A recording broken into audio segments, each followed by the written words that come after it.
Olá, meus irmãos, irmãs, meus amigos, você que é assinante aqui do canal, eu trago para você mais uma reflexão, e essa é uma reflexão que eu tirei, na verdade é um recorte que eu tirei de um programa que eu fiz na Rádio Melodia, onde eu tenho um programa todos os domingos às 16 horas, que é transmitido também pelo YouTube da rádio.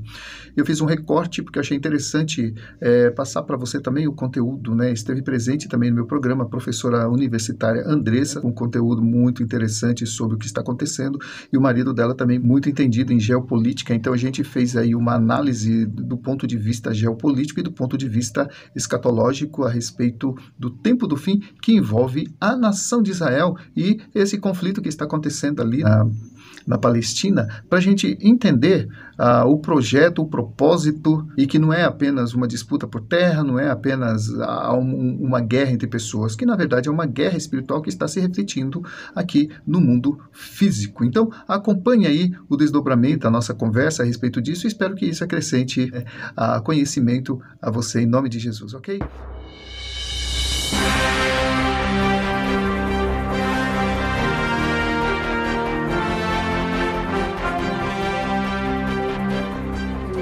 De hoje é os conflitos de Israel sobre uma visão escatológica. Por que escatológica?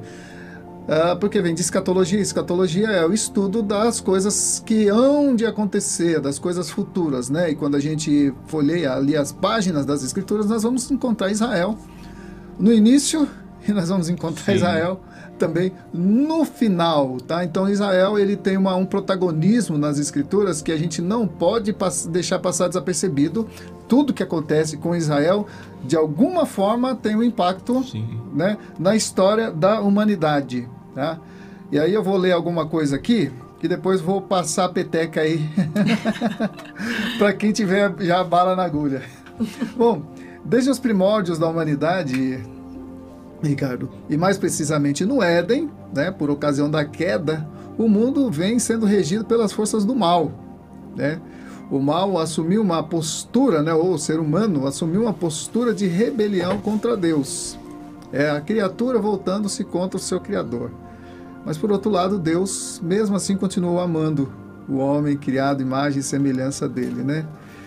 E diz lá em João 3,16 que Deus amou o mundo de tal maneira que decidiu, né, resgatá-lo da tirania do pecado instigado por Satanás. E João 3,16, né, fala que ele amou tanto o mundo que deu seu Filho unigênito para que todo aquele que nele crer não pereça, mas tenha a vida eterna. E, bom, contando assim resumidamente a história da humanidade, né, que começou com a queda com Adão, e aí veio Caim, e Caim gerou uma descendência, né?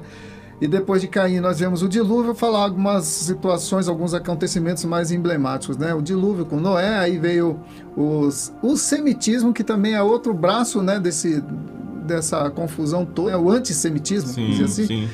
Aí a Torre de Babel, aí vem Abraão, para quem é feita a promessa, né? Sim. Que vai ter outro desdobramento, outro braço, né? Outro embaraço aí, outro embaraço. Ismael. Outro embaraço, né? Abraão, Isaac, Ismael, Jacó. Aí vai ter um outro braço também, Esaú. Então nós vamos ver que, assim, é claro que a descendência de Abraão, ela vai contando de Abraão, Isaac e Jacó, né? E depois vai tendo o seu desdobramento para formar a nação. Mas Jacó teve outros filhos, assim como Isaac também teve. Não, Isaac só teve 2. Né? E Abraão teve outros filhos, tá? Então, da linhagem de Jacó nasceu Israel, nação de onde surgiu também o cristianismo, a maior religião do mundo, né? É interessante a gente como é que se diz? Voltar no tempo e entender o contexto, né? Entender o contexto para a gente clarear as ideias, né? Exatamente. Que a coisa, a dificuldade, o problema não nasceu ontem, né? Não é recente, não. É por isso que, Andressa, é uma luta do bem contra o mal. É uma batalha espiritual, né? Eu creio, assim, que tudo que acontece, todas as guerras, rivalidades e violência que acontece no mundo, ela tem uma ressonância no reino espiritual, ou ela tem uma origem no reino espiritual. Porque assim, na realidade são discussões teológicas. É uma guerra praticamente teológica, que eu abro aspas para falar teológica, mas é uma guerra onde são princípios religiosos que eles estão supostamente defendendo. A motivação é unicamente essa.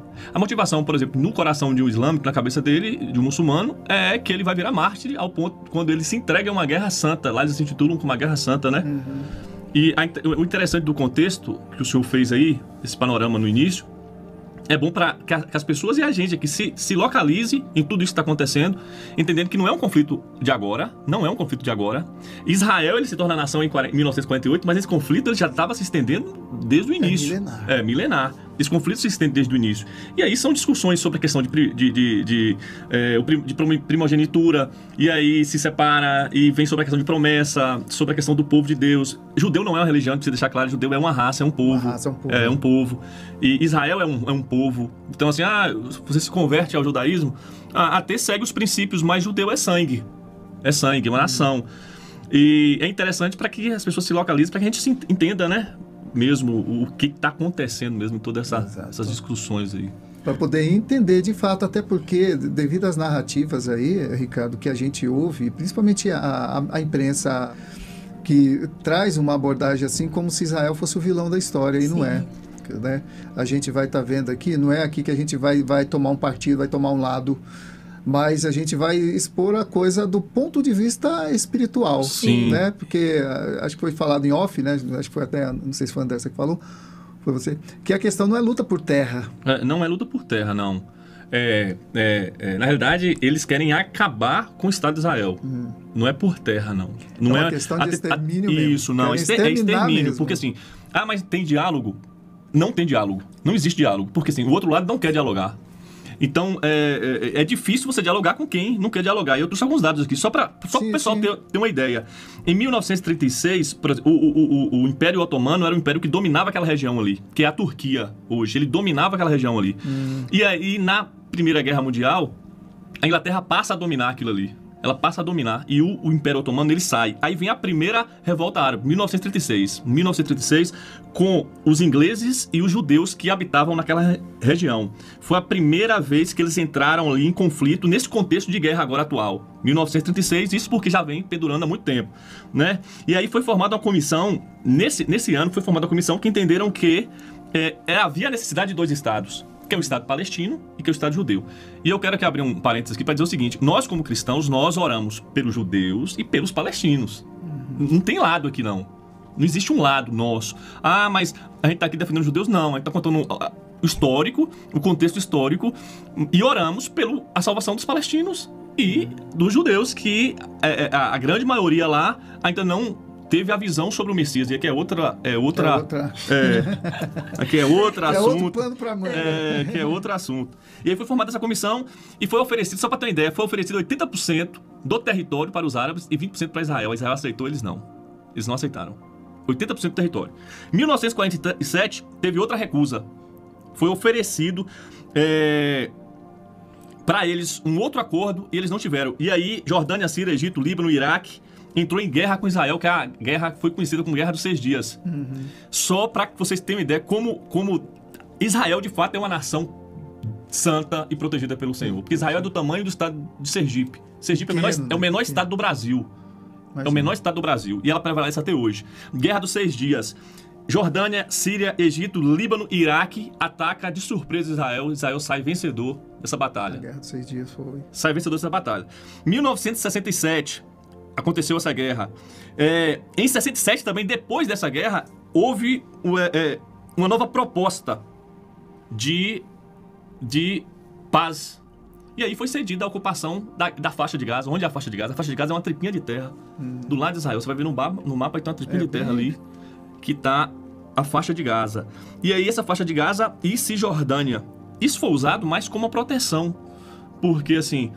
tem aqui a faixa dos palestinos, a Cisjordânia, então eles não vão atacar aqui porque supostamente é o mesmo povo, né? Então isso aconteceu supostamente como uma proteção, que foi o ceder ali aquele espaço para que é hoje a faixa de Gaza. Teve também um episódio muito importante no contexto histórico, que foi os 3 nãos. Eu não sei se você já ouviu falar sobre isso, mas os árabes, em um acordo em 67, nessa proposta de acordo em 67, os árabes eles falaram o seguinte: não há paz com Israel sem reconhecimento de Israel e sem negociação com Israel.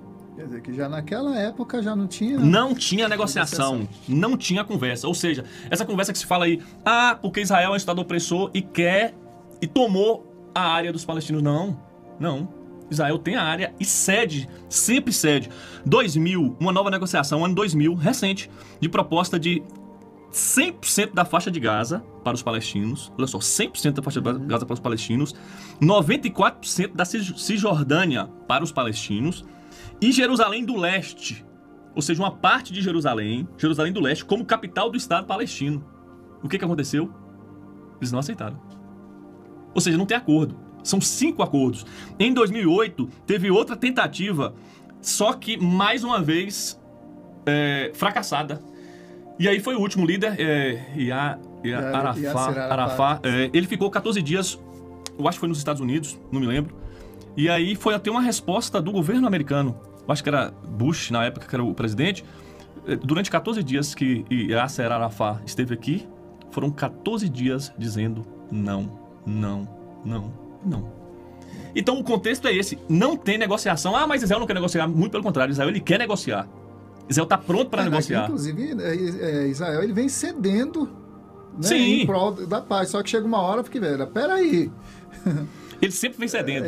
E o senhor falou no início aí, Israel, mas é um Estado opressor, porque existe uma ideologia, existe querem colocar na mente das pessoas que Israel que é o Estado que tem oprimido ali aquela região. Que tem oprimido aquela região. Isso. Mas em todas essas guerras aqui, Israel sempre se defendeu. Ele sempre se defendeu. Essa ação de agora é uma ação de defesa. Porque terroristas invadiram Israel, mataram muitas pessoas, levaram outras de escudo, sequestradas, e Israel está se defendendo. E foi, inclusive, no dia do perdão, né? Foi no sábado. Isso. Foi no sábado, que era feriado, né? Que é considerado um dia sagrado para os judeus. Eles aproveitaram essa oportunidade e entraram lá Então, assim, é um contexto geopolítico para que as pessoas entendam que não é Israel que não quer negociar. Israel sempre esteve pronto para negociar. Agora, a resposta com relação ao ato terrorista, aí sim, eles realmente estão dando a resposta à altura que sofreram, né? O ato que foi sofrido. Exatamente. E é até esperado isso, né? Porque você vai levar tapa sem reagir. Ô, pastor, né? uma questão, desculpa, que nós estávamos até conversando, né? O quanto o Israel, espiritualmente falando, né, se torna algo dentro do contexto bíblico forte. É algo forte, né, dentro do próprio contexto bíblico. Quando o senhor começou a apresentar o contexto inicial, antes de a gente entrar na questão histórica, o senhor começou com a questão, né, de João 3,16, que é o sinal maior de amor de Deus por nós, né, em que ele vem e entrega o seu próprio filho. E desde quando o senhor convidou para que nós estivéssemos aqui, eu estava refletindo, né? Me veio à memória o texto de Mateus 24, que trata sobre o sinal do fim dos tempos. Né? E aí tem essa questão do amor de Deus por nós e esse amor que nós precisamos ter pelo nosso Senhor, que nos fará resistir, né, a esse período, né, de fim que a gente tem visto. E quando eu vejo, né, toda essa questão política, essa questão geográfica, esse contexto histórico de Israel, eu penso muito no propósito de Deus, né?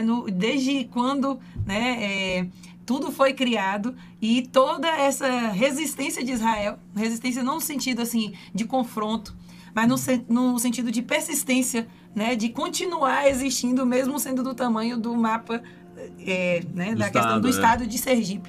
Porque se não for uma questão planejada por Deus, por que ainda teria resistido até hoje? Qual o propósito, por tanto tempo, né, que tem feito Israel prevalecer até os dias atuais? Já que tipo assim, em espaço territorial, em espaço geográfico, é tão pequeno ao ponto de ser tomada facilmente, né? Então é uma questão assim muito forte, a gente vê o trabalhar de Deus e o propósito dele inclusive nessa ação, né, de tudo que tem acontecido. Zacarias Deus 12. que tá, só Sim, pastor. completando o pensamento de Andressa, que é interessante que Israel, nessa briga toda, é o menor dos países, Sim. né? E é o país, me corrija se eu estiver errado, ou um dos países mais bem armados do planeta. Sim.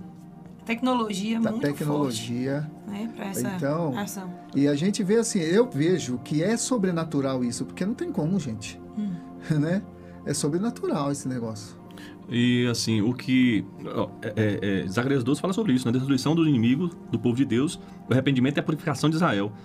Começa falando sobre o peso da palavra do Senhor sobre Israel, fala o Senhor, o que estende o céu e que funda a terra e que forma o espírito do homem dentro dele. É do 1 ao 9, eu não vou ler tudo aqui, mas o pessoal que está nos acompanhando, se puder depois ler, é interessante.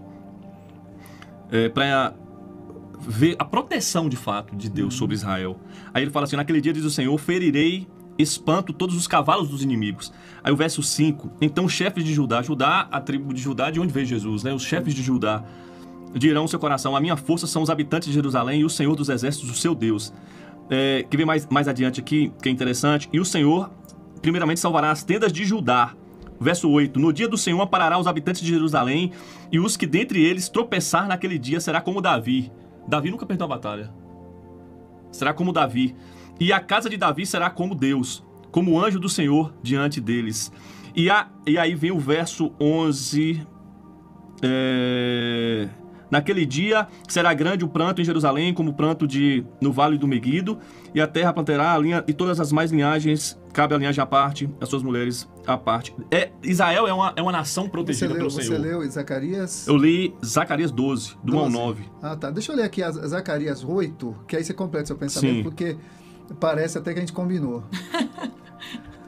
8, versículos 20 a 23, olha só o que diz. Assim diz o Senhor dos Exércitos: ainda sucederá que virão povos e habitantes de muitas cidades, e os habitantes de uma cidade irão a outra, dizendo: vamos depressa suplicar o favor do Senhor e buscar o Senhor dos Exércitos. Eu também irei.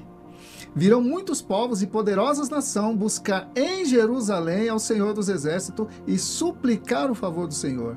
Assim diz o Senhor dos Exércitos: naquele dia sucederá que pegarão 10 homens de todas as línguas das nações, pegarão-se na orla da veste de um judeu, e lhe dirão: iremos convosco, porque temos ouvido que Deus está convosco. Amém. E de fato Deus está com... O verso 9, de Zacarias também 12, complementando, que Deus está com eles, e acontecerá naquele dia que procurarei destruir. Deus falando. E acontecerá naquele dia que procurarei destruir todas as nações que vierem contra Israel. Esse texto profético é agora? Não. Talvez não é agora. Mas ele procurará destruir todas as nações que vierem contra Israel. Deus tem um propósito em Israel. Exatamente. E o fato de Israel sobreviver até hoje é o propósito de Deus. É o propósito do Senhor. Com certeza, Até porque as profecias não falham, né?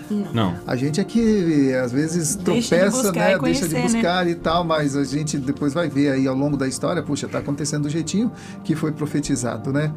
E eu achei interessante essa profecia, porque Jerusalém é palco das 3 principais religiões do mundo: cristianismo, islamismo e judaísmo. Né? As principais. Depois tem outras assim, mas que são bem assim, minoria, né? Minoria. Falar um pouquinho agora de escatologia. Daniel, Deus dá a ele uma revelação escatológica para Israel, que vem se arrastando por séculos. E aqui, a partir do versículo 24 do capítulo 9, vai dizer o seguinte: 70 semanas estão determinadas sobre o teu povo e sobre a tua santa cidade, para fazer cessar a transgressão, para dar fim aos pecados, para expiar a iniquidade, para trazer a justiça eterna, para selar a visão e a profecia, para ungir o santo dos santos. Sabe e entende, desde a saída de ordem para restaurar e edificar Jerusalém, até ungido ao príncipe, 7 semanas e 62 semanas, as praças e as circunvalações se reedificarão, mas em tempos angustiosos. Isso é passado, né? Passou essa parte. Depois das 62 semanas, será morto um ungido, que foi no caso Jesus, né?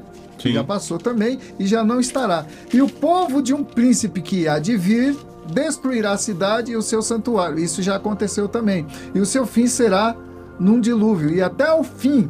Agora, que fim é esse? quando fala de fim, né, não chegamos no fim ainda. Haverá guerra, desolações são determinadas.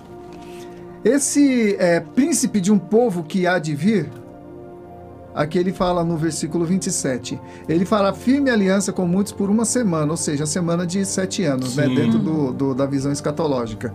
Na metade dessa semana, ele fará cessar o sacrifício, ou seja, se ele vai fazer cessar o sacrifício, é uma profecia que ainda não se cumpriu, é porque os sacrifícios voltarão a ser efetuados. Sim. Né? Então, vai haver uma restauração, né, de todo o serviço do templo, até porque o templo vai precisar ser construído.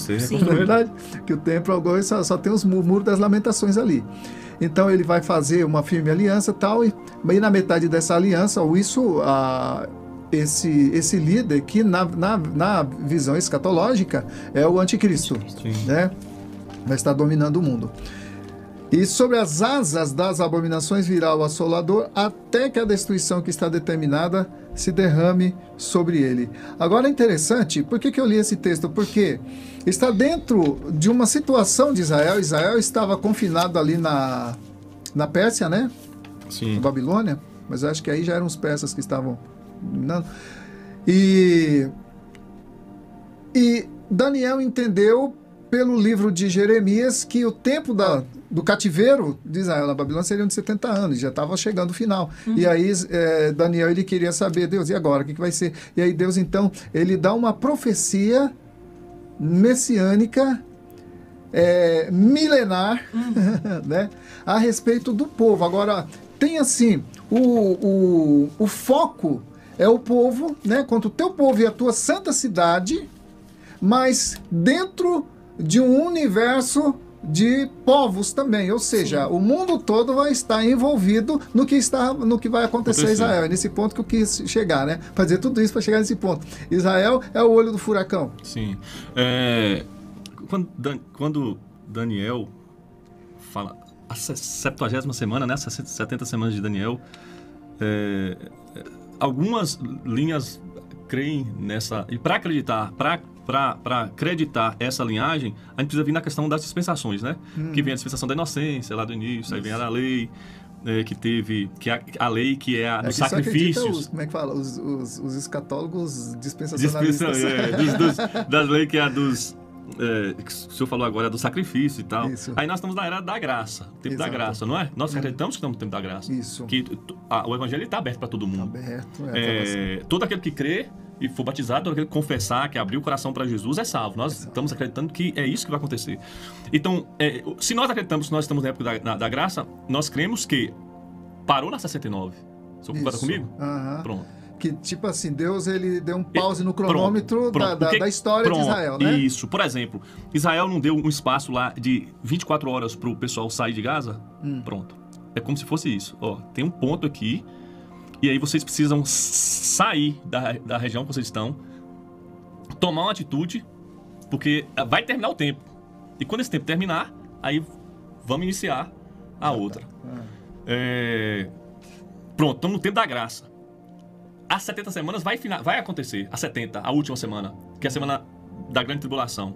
E como é que ela vai acontecer? Como é que vai surgir o anticristo? Primeiro, o caos precisa estar instalado. Exatamente. Mas guerra? Por que guerra? O caos tem que estar instalado. E o caos vai haver, então, assim, só... Sim. Aí, vai haver a necessidade dele. Pronto. Não é? Vão clamar por ele. Exatamente. Vão clamar por ele. E o caos precisa estar instalado. E aí o caos vem de crise humanitária, o mundo já está em crise humanitária. Desestabilização econômica. Que é o que lá em Mateus 24 traz, né? Que são sinais do fim dos tempos, né? Exatamente. E aí, dentro aqui desse contexto de Daniel, no capítulo 9, o versículo 26, o final do versículo, né? O fim virá como uma inundação. Aí apresenta, né? Quais são essas inundações que ele apresenta. Guerras continuarão até o fim e desolações foram decretadas. Aí lá no Novo Testamento, quando Jesus vai apresentar para os discípulos, né, lá no Monte das Oliveiras, os discípulos ficam curiosos, que acho que é a mesma curiosidade que nós temos hoje, né? Mas Jesus diz-nos quando aconteceram essas coisas e qual é o sinal da tua vinda e do fim dos tempos. Né? Se a gente soubesse o dia e a hora que Jesus voltaria, com certeza muitos de nós nos prepararíamos para isso, né? Ou muitos até fariam loucuras da vida achando, né? Não, já está determinado, eu vou gastar aqui tudo que eu tenho para gastar, fazer tudo que eu tenho para fazer, porque ele está vindo nesse dia e nesse horário e pronto.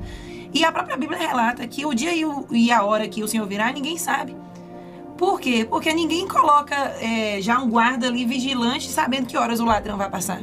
Da mesma forma, é quando Jesus virá, né? Que é quando a gente trata dessa questão de escatologia, o que eu acho mais lindo na escatologia, e acredito que é o que a igreja precisa ansiar, é justamente por esse retorno, né? Por essa volta de Cristo. E a gente está aqui tratando essa questão do que Israel está vivendo hoje, justamente porque em Mateus 24 traz quais são esses sinais, e a gente vê que tudo isso está acontecendo. Já está acontecendo. O que é que traz?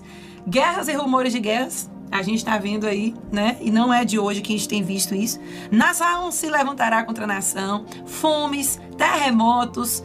E assim, a palavra traz que isso é o início das dores. Quando a gente vai parar para analisar, né, o que significa esse início das dores, se nós formos fazer uma analogia, ou até a própria raiz aí do texto traz que é como se fosse uma contração. Quando a mulher ela está grávida e ela ali tem contrações para o parto, e essas contrações elas vão ficando mais próximas e mais ritmadas até que a vida é gerada. E assim, trazendo para a questão espiritual, analisando sobre isso, a gente pensa, né, para que nossa vida eterna ela chegue a ser consumada, essas dores elas vão se intensificar. E assim, a gente tem visto até o momento, antes quando o Ricardo traz a questão da própria tribulação, que no momento a gente tem assim, o livre acesso à palavra, a gente precisa agir para que todos venham conhecer o Evangelho, justamente porque a gente está vivendo essa preparação. As dores de parto já estão iniciadas, né? E a gente precisa correr a fim de que elas não se acelerem, né? Ou que elas vão se acelerar, né? Para que Deus encontre uma igreja que firme, madura e que trabalhe e que espera por ele. Agora, assim, pegando o que você falou aí, a continuação do sermão escatológico, que os discípulos eles fazem 3 perguntas para Jesus, né?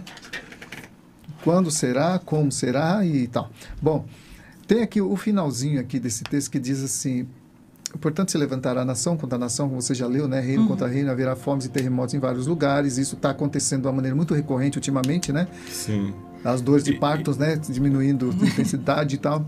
Porém, tudo isso é o princípio das dores. Então, sereis atribulados e vos matarão, sereis odiados de todas as nações. Aqui, Jesus está falando para os discípulos que eram judeus, né? Por todas as nações. Então, está falando dos judeus aqui. Estou errado na minha... Não, tá certo. Né? Que eles serão odiados de todas as nações. E olha que, de fato, meu Deus... São odiados. Pouco, né? Por causa do meu nome, olha só, por causa do meu nome. Nesse tempo, muitos hão de se escandalizar, trair e odiar uns aos outros. Levantar-se-ão muitos falsos profetas e enganarão a muitos. E por se multiplicar a iniquidade, o amor se esfriará de quase todos. Aquele, porém, que perseverar até o fim, esse será salvo. E olha aqui, é interessante. E será pregado este evangelho do reino por todo o mundo para testemunho a todas as nações. E então virá o fim. Então, enquanto está acontecendo todas essas coisas aí, é claro que a gente não quer que aconteça, mas quando a gente vai para as páginas das Escrituras, a gente começa a se situar na questão, na história. A gente vê que está todo o cenário preparado. Né? Tudo isso já tem acontecido. Né? Quando a gente está tratando da questão dos propósitos, nós temos 2 propósitos aí muito claros, né? Quando Deus traz esse relato do sinal do fim dos tempos, o princípio das dores, é justamente para ter esse segundo propósito de motivar a igreja a estar sempre avante. Né? Porque esse segundo propósito é colocado aí no versículo 14, né? O evangelho do reino, ele precisa ser pregado a todo mundo como testemunho a todas as nações, para que esse fim chegue. Né? Então, nós que ansiamos pela volta de Cristo, a gente precisa ser pessoas que esperam pelo retorno de Jesus, mas a gente precisa agir para que esse retorno ele aconteça. Que ele aconteça. Então, e fazer a leitura, como nós estamos fazendo aqui, né? Estamos pegando esse acontecimento, que as pessoas estão em pânico, né?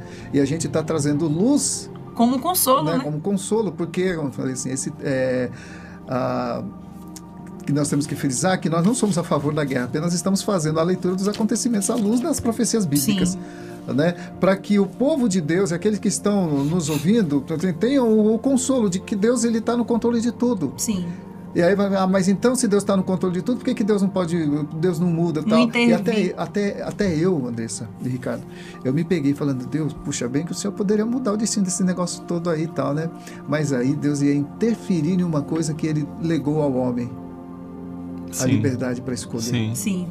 Quando Deus não interfere na escolha. Não. E quando Deus criou o homem, ele criou a imagem e semelhança dele. Imagem e parecer mesmo. E semelhança no quesito liberdade. Deus é um Deus livre. E ele cria um homem livre. E aí você me pergunta por que ele cria um homem livre? Sendo que lá no Jardim do Éden ele tinha tudo.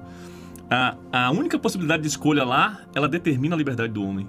Quando Deus cria o homem, bota no Éden e diz assim, agora dessas árvores aqui você não coma.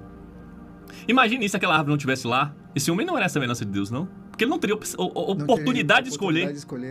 Não teria oportunidade de escolher. Mas quando Deus cria lá e coloca 1 milhão de possibilidades boas e coloca uma só possibilidade, e aquela ele diz assim, não mexa nessa, ele está dizendo assim, você é livre. Mas essa aqui eu domino. Você é livre. Se você decidir escolher ir para esse caminho, você vai pagar o preço. Pronto. Agora, com tanta árvore gostosa lá, né? Foi bem naquela. Mas a curiosidade né? Sim, aí o cenário ele é formado. Então o que está acontecendo é o cenário sendo formado. É como você pegar um tabuleiro de xadrez e ir arrumando as peças. Esse cenário está sendo formado. Alguém vai precisar dar a solução para esses conflitos no mundo. Alguém precisa dar a solução para que as coisas aconteçam. E aqui eu quero chamar a atenção e observar para as pessoas que estão nos escutando o seguinte. Muita gente pode dizer assim, mas isso é alegoria demais. E tem. Tem gente que acha que é alegórico. Alegórico. Fantasioso, fantasioso. A construção da Arca de Noé era fantasioso para muita gente. Da Torre de Babel. Quando Noé começou ali a pedido de Deus construir aquela arca, porque ele iria acabar com aquela... Ele ia mandar um dilúvio, ia chover ali e quem não tivesse na arca iria morrer. Muita gente falou, não, isso é alegórico, isso não existe. Nunca choveu aqui, como é que vai vir agora essa água? Então assim, antes de julgar a alegoria, procure estudar. Estar atento ao que está acontecendo. Ligar o jornal, guerra, estão entrando em Israel. Mas por que isso? Como é isso? É como o senhor falou no início, tudo que acontece com Israel vai ter uma notoriedade e vai reverberar nas questões da nossa crença. Porque vai responder, talvez, uma profecia que foi feita há 1000 anos atrás, 2000 anos atrás, 3000 anos atrás, que mostra que é um estado, é um país, é uma nação sob a proteção divina e que aquelas coisas de fato irão acontecer. Mateus 24, ele a partir do 24, Mateus é um livro todo profético. Exato. Todo profético. E é um livro para os judeus, né, que foi escrito para os judeus, de um livro profético, quando você falou que Jesus está falando para os judeus. Boa parte da profecia até se cumpriu naquela época lá, né, que diz, não passará essa geração sem que tudo isso aconteça, e realmente quando Roma dizimou, praticamente acabou com Jerusalém, a dispersão, né, dos judeus, aquilo foi escatológico. Sim. Né? Mas depois fala que a nação de Israel depois seria reunida, eles voltariam, né? Sim. Voltariam para sua terra e aí tem se juntariam, né? Tem muita coisa para acontecer ainda. É muita coisa. E é assunto muito, muito complexo. Tanto que aqui é uma discussão que a gente fica ainda... limitada em rasa, né? Porque assim... Trazer o pastor Lamartine aqui. Lamartine, acompanha Lamartine. Você acompanha ele também? Acompanha. Ele tem conhecimento muito na área. Muito bom. Mas é isso, a gente vê tudo isso, né, como a Andressa falou, tudo isso que a gente está vendo aí, a gente tem que ter um olhar bíblico para essas questões, para a gente não ser levado pelas narrativas. Ela tá falando, não, está acontecendo isso porque Israel e tal, e tomar partido. Sim. Nós não estamos tomando partido, a gente está fazendo uma análise à luz do que diz as Escrituras. E tanto Israel como o Hamas, como as outras nações, Irã, Iraque, toda aquela região ali, tem uma história com Israel e que não é de hoje. Sim. Né? E tem um parentesco também e tudo, né? E a gente precisa entender isso aí, como você, né? Eu trouxe aí seu marido, fica muito bom, para trazer a questão geopolítica do assunto, para a gente entender que não se trata de terra, né? Não se trata de terra, se trata realmente, né, de um ódio histórico contra Israel, que eles não querem entrar em acordo. Eles querem, o acordo deles é assim, a gente mata vocês e todo mundo sai feliz. Todo mundo sai feliz. Né, vocês vão para o céu, a gente mata vocês vão para o céu e todo mundo sai feliz.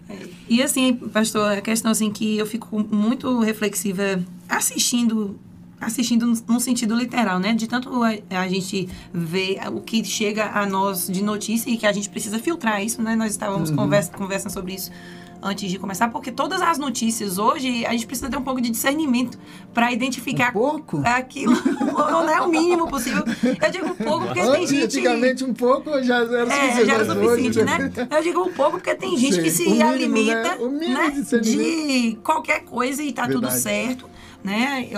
Estão aí se alimentando de falsas notícias que muitas vezes, né, coisas que nunca nem existiram. E até assume o lado errado por causa de notícia errada. E às vezes, ou muitas dessas vezes, não buscam a fonte mais real, que é a própria palavra de Deus. Isso eu estou dizendo para nós que somos cristãos, principalmente, né?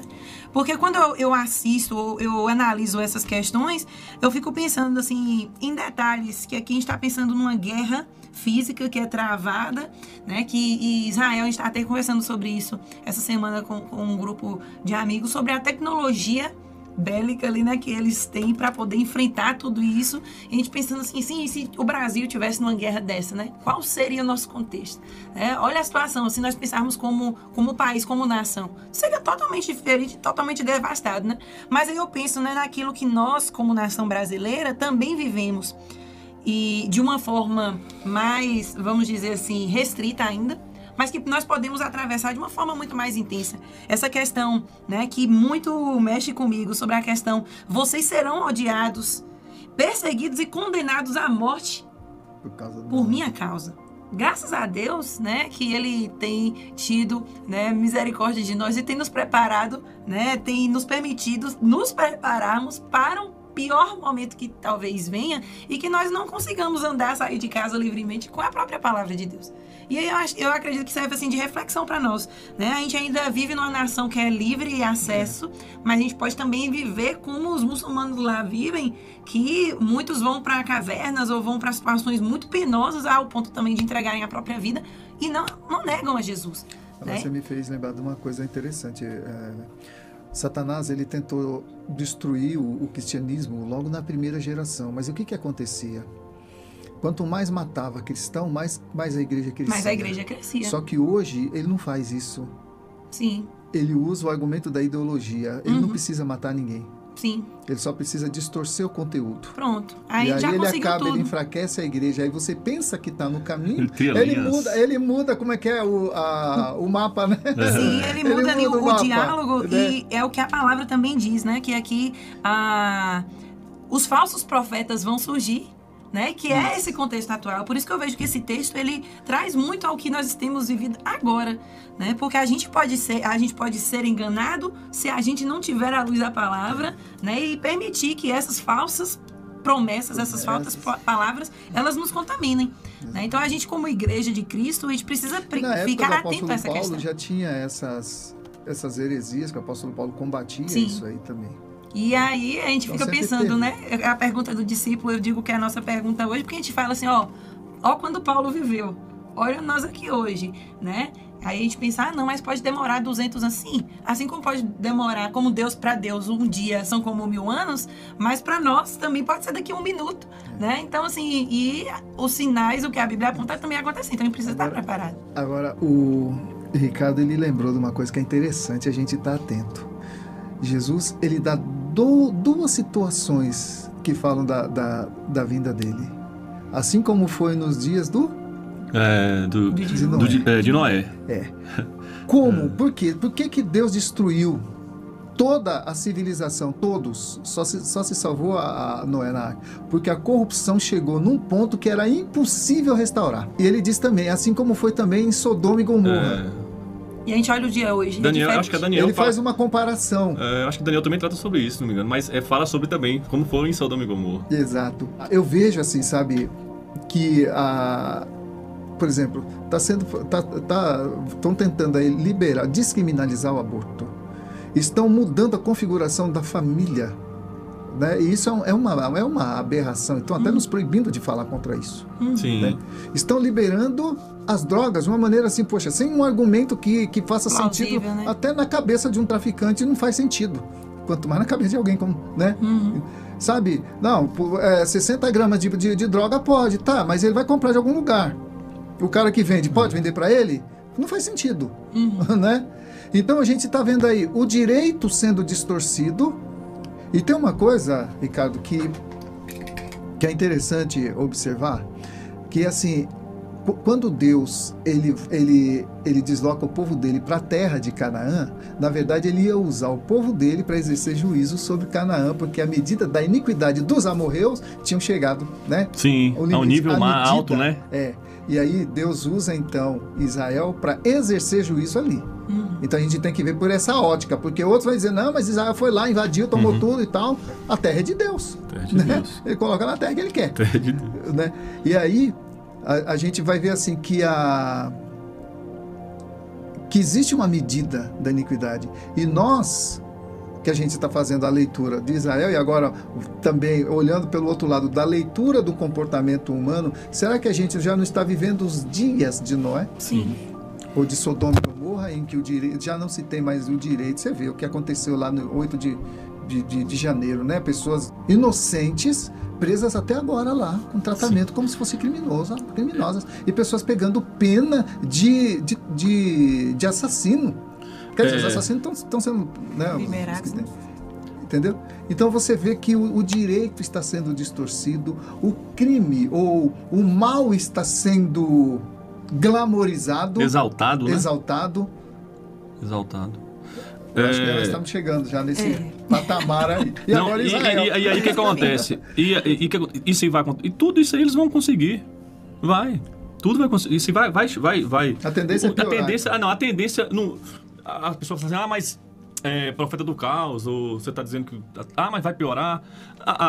A questão do cerceamento de direitos, isso aí vai progredir porque eles vão passar, isso vai passar. Por exemplo, a pandemia, a gente teve a pandemia agora aí, teve toda aquela problemática, e teve realmente o problema, aconteceu todo aquele problema, teve a questão da doença, teve muitas pessoas que morreram, nós tivemos parentes que morreram nesse período.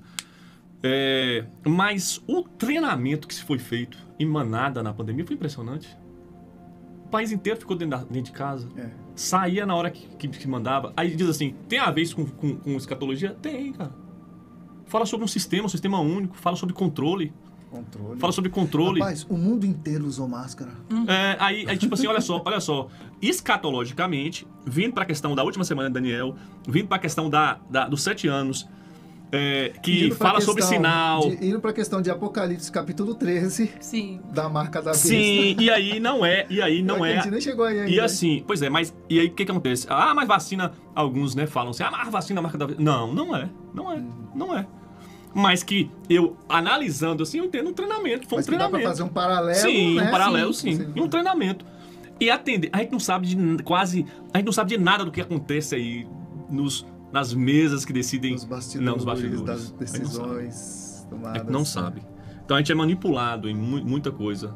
Em quase tudo, na realidade, é manipulável. E é por isso que a gente tem que estar hoje, mais do que nunca, eu vejo assim, sabe... E olha, pode ser que eu esteja errado, mas de uns tempos pra cá, nos últimos 100 anos, essa é a geração que menos lê a Bíblia. Sim. Né? As pessoas hoje estão vivendo de versículos bíblicos isolados. E aí você tira um versículo fora do seu contexto, você dá a interpretação que quiser, né? Até para pecar você vai encontrar argumento na Bíblia. Sim. Se você tirar fora do contexto. Então, nós temos uma igreja analfabeta biblicamente, né? Sim. E por outro lado, nós temos aí uma ideologia sendo promulgada nas universidades, nas escolas, nos meios de comunicação, nas novelas, e a gente que deveria estar ali lendo a Bíblia, ver o que a Bíblia diz sobre isso. Né? Não estamos. Não, eu ia dizer o seguinte, o pastor falou sobre a questão das heresias. Na realidade, as maiores problemáticas do mundo foram tiradas de textos bíblicos sem o Espírito Santo. Leituras sem a ação do Espírito Santo. Heresias criadas por ego, guerras iniciadas por ego. E sempre assim, o mundo é isso. E outra coisa também que eu estava aqui refletindo enquanto nós conversávamos, porque essas, que a gente estava falando das dores de parto, né? Essas contrações elas vão se redimir, tem que intensificar.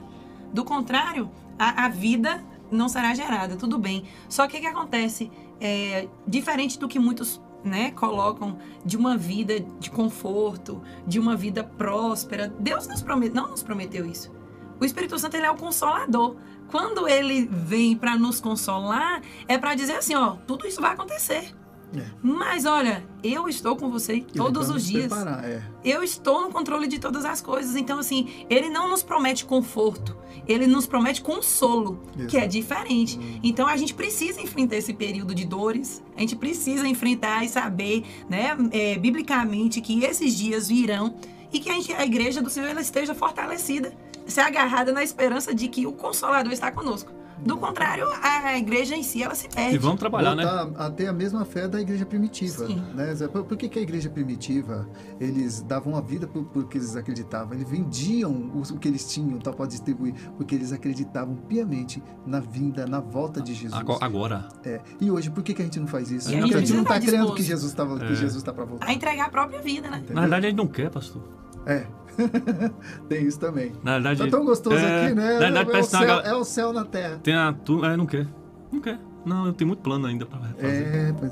Outro dia eu estava pregando na igreja e falei assim, gente, eu temo que quando Jesus vier, ele vai frustrar o plano de muita gente. Justamente. Né? No arrebatamento, muita gente vai ficar frustrada. E infelizmente vai subir hoje, frustrado. E tem muita gente hoje que, assim, eu não entendo muito bem, não. É algo assim particular, né? É algo que também, assim, eu particularmente não tenho medo de morrer, não tenho medo da morte. Mas tem muitos crentes que têm medo, que temem isso. Mas eu não entendo, assim, o porquê temer, sendo que é algo que Deus nos, né, permitiu e nos fez conhecer a morte a partir do próprio pecado e a gente sabe que a gente tendo, se não for pela morte ou pelo arrebatamento, nós veremos a Cristo assim. Você está com Deus, né? Então, ou a gente indo ou ele vindo, nós estamos com Cristo. Estamos com Cristo. Né? Então. Mas é isso, que essa palavra, então, que a gente já está encerrando aqui, foi muito bom, a gente podia voltar a falar nisso. Na verdade, o assunto é muito... O assunto é muito longo. Não falar só sobre escatologia mesmo, né? De forma geral. Porque hoje a gente colocou assim, falou de Israel, né? Por conta do que tem acontecido, né? Mas a gente falar realmente sobre escatologia, que tem muita gente nas igrejas, gente, que não sabe.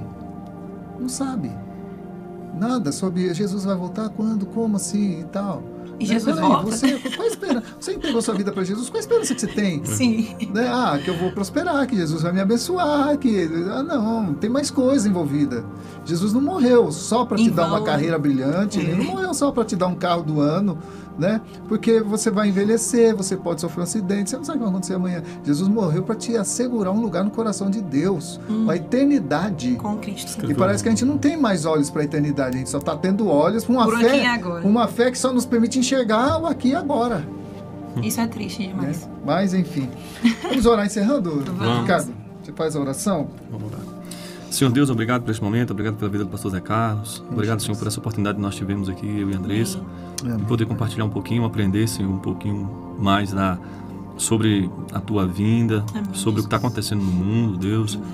Ó Senhor, que possamos estar atentos com tudo que está acontecendo, Deus, possamos estar atentos com o que a Tua Palavra tem nos mostrado, tem nos direcionado, Deus. Nos dê um restante de dia em paz, um culto ali abençoado, que o Senhor seja exaltado, cultuado em nossas igrejas, Pai, que Teu nome seja exaltado. A oração que nós fazemos em nome de Jesus. Amém.